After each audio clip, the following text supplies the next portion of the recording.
नमस्कार दोस्तों, आप सभी का स्वागत है आपके अपने YouTube channel Praveen sir GK में। दोस्तों, मैंने भारतीय अर्थव्यवस्था से संबंधित 200 इम्पोर्टेंट क्वेश्चन की सीरीज़ शुरू की हुई है। तो दोस्तों, आज की इस वीडियो में हम पार्ट 4 में 50 इम्पोर्टेंट क्वेश्चन कवर करेंगे। ये सभी क्वेश्चन दोस्तों आपके आने वाला कोई भी एग्ज़ाम हो उन सभी एग्ज़ामों के लिए इम्पोर्टेंट साबित होंगे। तो इसलिए दोस्तों आप इस वीडियो को शुरू से लेकर के अंत तक ज़रूर देखें।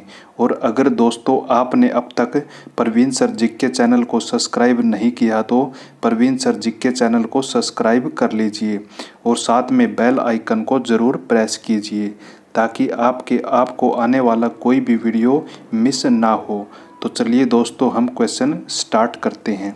तो सबसे पहला क्वेश्चन है दोस्तों, किस पंचवर्षीय योजना के दौरान देश में 3 लोहा इस्पात संयंत्र स्थापित किए गए?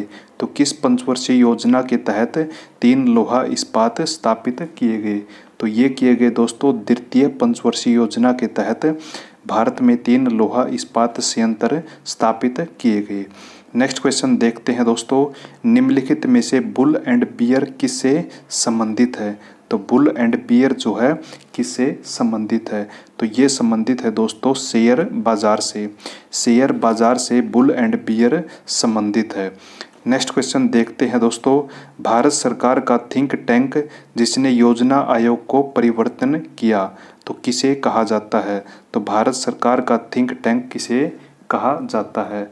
तो इसका राइट आंसर है दोस्तों भारत सरकार का थिंक टैंक के रूप में नीति आयोग को जाना जाता है। नेक्स्ट क्वेश्चन देखते हैं दोस्तों, सर्वप्रथम जीएसटी बिल का प्रारूप तैयार करने वाली समिति के अध्यक्ष कौन थे? सर्वप्रथम जीएसटी बिल का प्रारूप तैयार करने वाली समिति के अध्यक्ष कौन थे? तो इसका राइट आंसर है दोस्तों असीम दास गुप्ता। असीम दास गुप्ता सर्वप्रथम जीएसटी बिल प्रारूप तैयार करने वाली समिति के अध्यक्ष थे। इम्पोर्टेंट है दोस्तों। नेक्स्ट क्वेश्चन देखते हैं दोस्तों, निम्न में से अल्प विकसित देशों में गरीबी का मुख्य कारण क्या है? तो इनमें से अल्प विकसित देशों में गरीबी का मुख्य कारण क्या है? तो इसका राइट आंसर है दोस्तों आय में असमानता। गरीबी का मुख्य कारण है दोस्तों आय में असमानता। नेक्स्ट क्वेश्चन देखते हैं दोस्तों, भारत में ऊर्जा उत्पादन के लिए निम्नलिखित में से कौन सा प्रमुख कच्चा पदार्थ है? तो इनमें से भारत में ऊर्जा उत्पादन के लिए कौन सा प्रमुख कच्चा पदार्थ है? तो इसका राइट आंसर है दोस्तों कोयला। डी इसका राइट आंसर है दोस्तों। नेक्स्ट क्वेश्चन देखते हैं दोस्तों, निम्नलिखित में से दक्षिण भारत में सबसे ज़्यादा चाय उत्पादन करने वाला राज्य कौन सा है? इनमें से दक्षिण भारत में सबसे ज़्यादा चाय उत्पादन करने वाला राज्य कौन सा है? तो इसका राइट आंसर है दोस्तों तमिलनाडु। तमिलनाडु जो है दक्षिण भारत में सबसे ज़्यादा चाय उत्पादन करने वाला राज्य है। नेक्स्ट क्वेश्चन देखते हैं दोस्तों, केरल राज्य विश्व भर में किसके उत्पादन के लिए जाना जाता है? तो इसका राइट आंसर है दोस्तों गरम मसालों के लिए।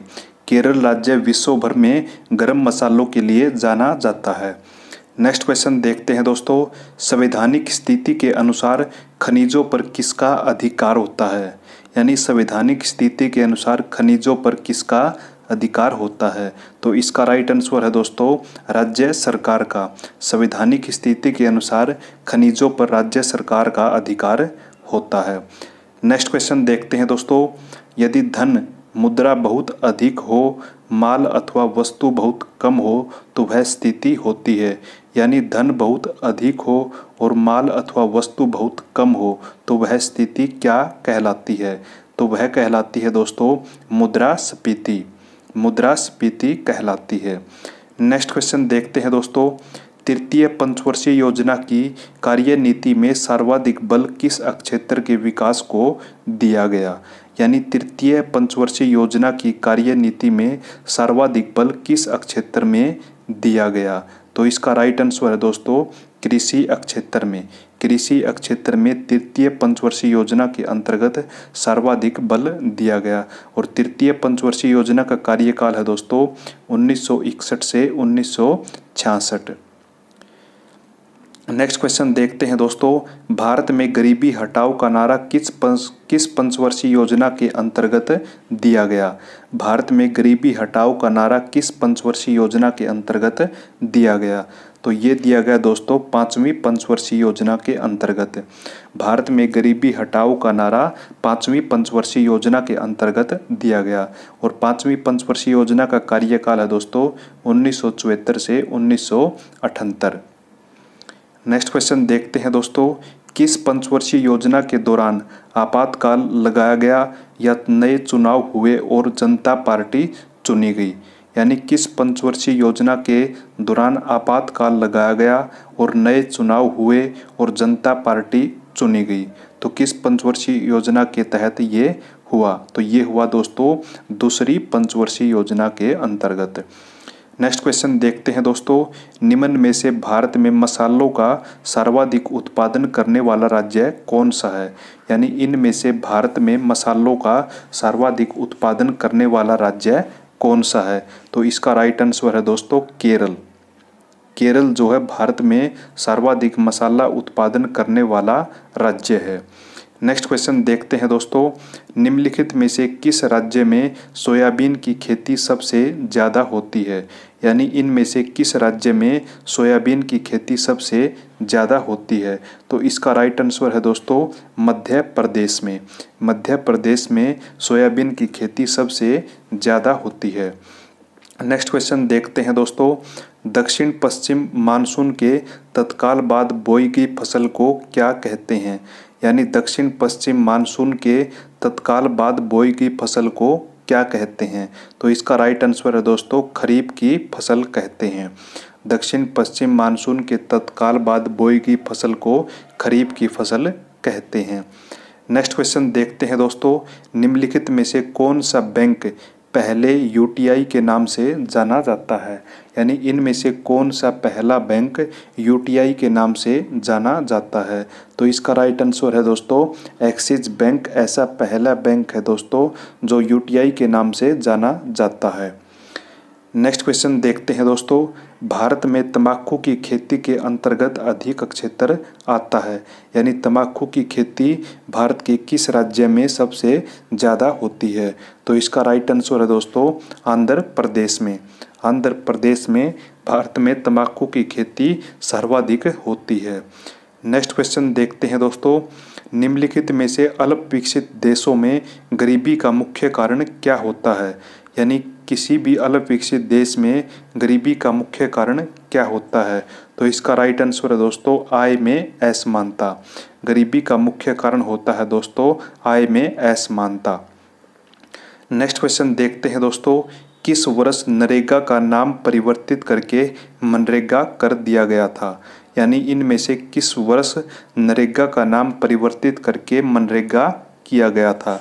तो ये किया गया था दोस्तों अक्टूबर 2009 में।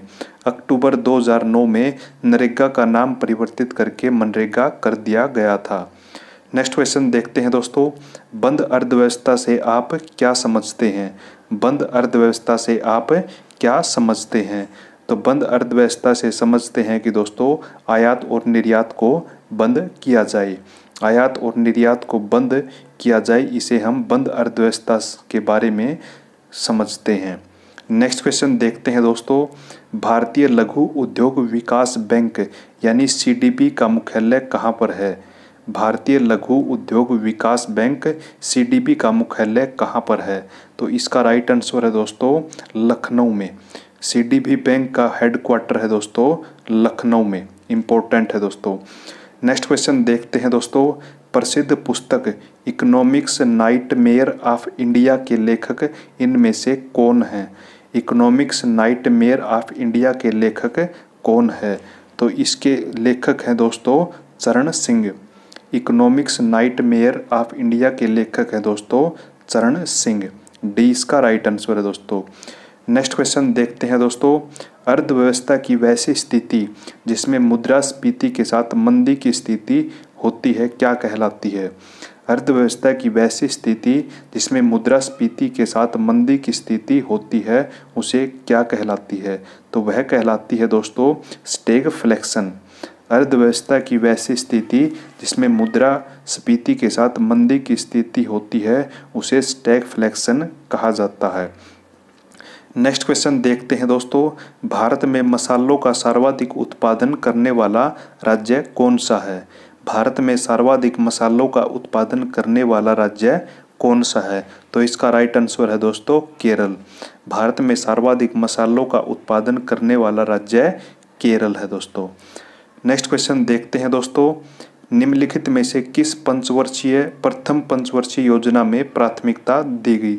यानी प्रथम पंचवर्षीय योजना में किसे प्राथमिकता दी गई? तो ये दी गई दोस्तों कृषि क्षेत्र को प्रथम पंचवर्षीय योजना में प्राथमिकता दी गई।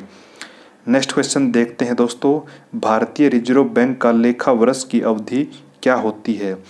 आरबीआई की लेखा वर्ष की अवधि क्या होती है? तो ये होती है दोस्तों जुलाई से जून। भारतीय रिजर्व बैंक की लेखा वर्ष की अवधि होती है दोस्तों जुलाई से लेकर के जून तक। नेक्स्ट क्वेश्चन देखते हैं दोस्तों, निम्नलिखित में से कौन सी नकदी फसल है? इनमें से कौन सी नकदी फसल है? तो नकदी फसल है दोस्तों तंबाकू। तंबाकू जो है दोस्तों एक नकदी फसल है। नेक्स्ट क्वेश्चन देखते हैं दोस्तों, यदि सरकार का बजट 1 अप्रैल तक न पारित हो सके तो सरकारी व्यय किस आधार पर किया जाता है? यदि सरकार का बजट 1 अप्रैल तक न पारित हो सके तो सरकारी व्यय किस आधार पर किया जाता है? तो ये किया जाता है दोस्तों लेखा अनुदान।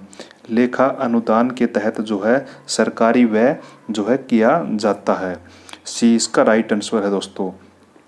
नेक्स्ट क्वेश्चन देखते हैं दोस्तों, भारत में गरीबी हटाओ का नारा किस पंचवर्षीय योजना के अंतर्गत दिया गया? भारत में गरीबी हटाओ का नारा किस पंचवर्षीय योजना के अंतर्गत दिया गया? तो 5वीं पंचवर्षीय योजना के अंतर्गत जो है भारत में गरीबी हटाओ का नारा दिया गया। नेक्स्ट क्वेश्चन देखते हैं दोस्तों, भारतीय अर्थव्यवस्था के उदारीकरण का अग्रदूत किसको कहा जाता है? भारतीय अर्थव्यवस्था के उदारीकरण का अग्रदूत किसको कहा जाता है? तो इसका राइट आंसर है दोस्तों डॉक्टर मनमोहन सिंह को। भारतीय अर्थव्यवस्था के उदारीकरण का अग्रदूत डॉक्टर मनमोहन सिंह को कहा जाता है। नेक्स्ट क्वेश्चन देखते हैं दोस्तों, भारत में मुद्रास्फीति की गणना किस सूचकांक के आधार पर की जाती है? भारत में मुद्रास्फीति की गणना किस सूचकांक के आधार पर की जाती है? तो ये की जाती है दोस्तों थोक मूल्य सूचकांक के आधार पर भारत में मुद्रास्फीति की गणना की जाती है। सी इसका राइट आंसर है दोस्तों। नेक्स्ट क्वेश्चन देखते हैं दोस्तों, भारत में तंबाकू का सर्वाधिक उत्पादन करने वाला राज्य कौन सा है? इनमें से तंबाकू का सर्वाधिक उत्पादन करने वाला राज्य कौन सा है? तो ये है दोस्तों आंध्र प्रदेश। नेक्स्ट क्वेश्चन देखते हैं दोस्तों, भारतीय औद्योगिक वित्त निगम की स्थापना कब हुई? भारतीय औद्योगिक वित्त निगम की स्थापना कब की गई? तो भारतीय औद्योगिक वित्त निगम की स्थापना जो है दोस्तों 1948 में की गई। सी इसका राइट आंसर है दोस्तों। नेक्स्ट क्वेश्चन देखते हैं दोस्तों, अंतर्राष्ट्रीय मुद्रा कोष की स्थापना किस सम्मेलन में हुई? अंतर्राष्ट्रीय मुद्रा कोष की स्थापना किस सम्मेलन के तहत की गई? तो ये की गई दोस्तों बेटन वुड सम्मेलन के तहत अंतर्राष्ट्रीय मुद्रा कोष की स्थापना की गई। बेटन वुड सम्मेलन के तहत अंतर्राष्ट्रीय मुद्रा कोष की स्थापना की गई। इम्पोर्टेंट है दोस्तों। नेक्स्ट क्वेश्चन देखते हैं दोस्तों, भारत में उच्च मानव सूचकांक किस राज्य में स्थित है? यानी भारत में उच्च मानव सूचकांक किस राज्य का है? तो ये है दोस्तों केरल राज्य का भारत में उच्च मानव सूचकांक माना गया है। नेक्स्ट क्वेश्चन देखते हैं दोस्तों, निम्नलिखित में से राष्ट्रीय ग्रामीण विकास संस्थान कहाँ पर स्थित है? राष्ट्रीय ग्रामीण विकास संस्थान कहाँ पर स्थित है? तो इसका राइट आंसर है दोस्तों राष्ट्रीय ग्रामीण विकास संस्थान हैदराबाद में स्थित है। बी इसका राइट आंसर है दोस्तों। नेक्स्ट क्वेश्चन देखते हैं दोस्तों, निम्न में से भारत का सबसे बड़ा व्यावसायिक बैंक कौन सा है? तो इनमें से भारत का सबसे बड़ा व्यावसायिक बैंक कौन सा है? तो इसका राइट आंसर है दोस्तों भारतीय स्टेट बैंक। भारतीय स्टेट बैंक भारत का सबसे बड़ा व्यावसायिक बैंक है। नेक्स्ट क्वेश्चन देखते हैं दोस्तों, निम्नलिखित में से ऑपरेशन फ्लड की शुरुआत कब की गई? ऑपरेशन फ्लड की शुरुआत कब की गई? तो ऑपरेशन फ्लड की शुरुआत की गई दोस्तों साल 1970 में। वर्ष 1970 में ऑपरेशन फ्लड की शुरुआत की गई। सी इसका राइट आंसर है दोस्तों। नेक्स्ट क्वेश्चन देखते हैं दोस्तों, भारत ने मिश्रित अर्थव्यवस्था को कब अपनाया गया था? भारत ने मिश्रित अर्थव्यवस्था को कब अपनाया था? तो इसका राइट आंसर है दोस्तों, भारत में मिश्रित अर्थव्यवस्था को 1948 में अपनाया गया था। सी इसका राइट आंसर है दोस्तों। नेक्स्ट क्वेश्चन देखते हैं दोस्तों, भारतीय व्यापार संस्थान कहाँ पर स्थित है? भारतीय व्यापार संस्थान कहाँ पर स्थित है? तो इसका राइट आंसर है दोस्तों दिल्ली में। भारतीय व्यापार संस्थान दिल्ली में स्थित है। इम्पोर्टेंट है दोस्तों। नेक्स्ट क्वेश्चन देखते हैं दोस्तों, विश्व व्यापार संगठन की स्थापना कब हुई थी? विश्व व्यापार संगठन की स्थापना कब हुई थी? तो इसका राइट आंसर है दोस्तों जनवरी 1995 में। विश्व व्यापार संगठन की स्थापना जनवरी 1995 में की गई थी। इम्पोर्टेंट है दोस्तों। नेक्स्ट क्वेश्चन देखते हैं दोस्तों, संविधान के किस अनुच्छेद के अंतर्गत वित्त आयोग का गठन किया गया? यानी संविधान के किस अनुच्छेद के तहत वित्त आयोग का गठन किया गया? तो इसका राइट आंसर है दोस्तों अनुच्छेद 280 के तहत वित्त आयोग का गठन किया गया। इम्पोर्टेंट है दोस्तों। नेक्स्ट क्वेश्चन देखते हैं दोस्तों, निम्नलिखित में से भारत में राष्ट्रीय आय की गणना किसके द्वारा की जाती है? भारत में राष्ट्रीय आय की गणना किसके द्वारा की जाती है? तो इसका राइट आंसर है दोस्तों, भारत में राष्ट्रीय आय की गणना केंद्रीय सांख्यिकी संगठन के द्वारा की जाती है। डी इसका राइट आंसर है दोस्तों।